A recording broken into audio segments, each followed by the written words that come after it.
Un drame, c'est un véritable drame qui s'est déroulé aujourd'hui à Saint-André. Cette voiture folle qui fonce dans un groupe de jeunes, dans un jeu de quilles tragique, en tue deux et en blesse gravement un troisième.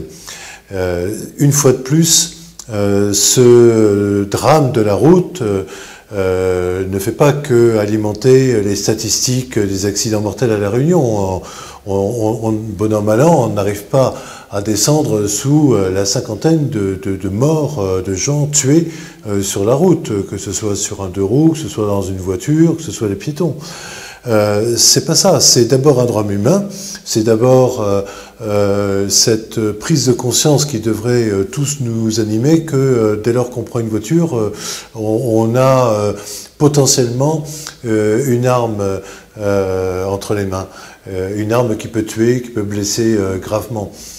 Là, j'étais pas sur place, j'étais pas témoin de cet accident à Saint-André, mais je ne peux pas m'empêcher de remarquer qu'à l'arrière de ce véhicule, au volant duquel se trouvait ce jeune conducteur, il y a un magnifique A qui trône, et on ne peut pas s'empêcher de réfléchir à, d'une part, la psychologie de ces jeunes conducteurs qui pensent sans doute être en pleine possession de leur véhicule, qui se sentent sûrs d'eux, sans doute trop.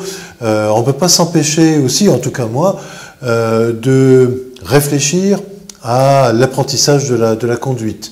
Je sais bien que le permis de conduire a été réformé à plusieurs reprises. C'est ce que me disait il y a un quart d'heure de cela au téléphone Christine Geoffroy, qui est la sous-préfète chargée de la sécurité routière, qu'effectivement aucune statistique pour l'instant ne démontrait que les jeunes étaient plus responsables d'accidents que d'autres. On va regarder, les chiffres existent et il faudra être pointilleux là-dessus.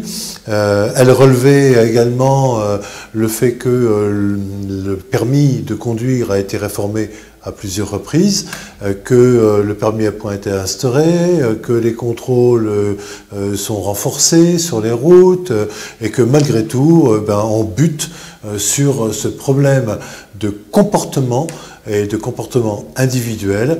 Là, les témoins ont dit que cette voiture faisait le tour de la place devant Sarda Garriga, sans doute en faisant crisser les pneus pour prouver je ne sais pas quoi, ou pour faire le malin, tout simplement, sauf qu'à un moment donné, le contrôle échappe.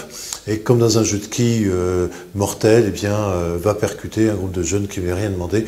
C'est proprement horrible.